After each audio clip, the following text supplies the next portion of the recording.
Hi, this is Ken Go of the Oregonian, here to talk about the three things I'll be looking at in this week's college football games. First, Oregon's defense. I think there's a lot of clueless talk out there about whether Oregon's defense is good enough to be a championship level defense.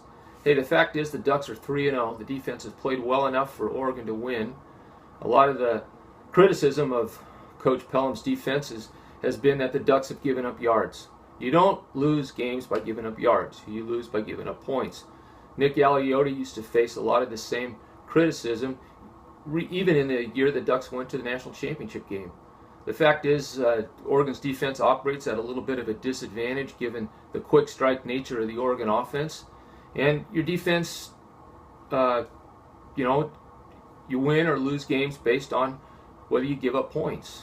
And you can tell Oregon's defense is giving up more points than Oregon's offense is scoring. The defense is doing its job. Last year, Washington State quarterback Connor Holiday set all kinds of passing records in Autzen Stadium. But the fact is, Oregon won the game.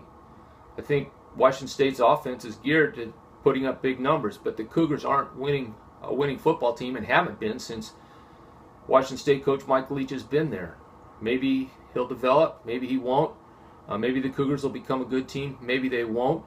But until they score more points than the other team scores, they're not a good team. Same with Oregon's defense. As long as the Ducks are winning the game, the defense is doing its job. Oregon State penalties. That's the second thing I'll be looking at. Big problem for the Beavers so far, something they've managed to overcome against Portland State and Hawaii.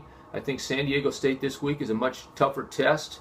If the Beavers continue to shoot themselves in the foot, I think that this could be a bad outcome for Oregon State. It's a big game.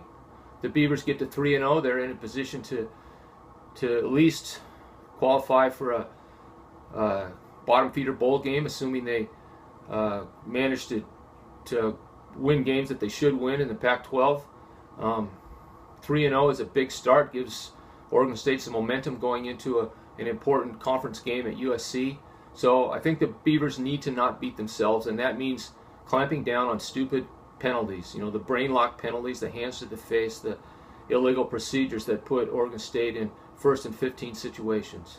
The third thing I'll be watching, not a Pac-12 game, Portland State. The program's been in a little bit of disarray this year.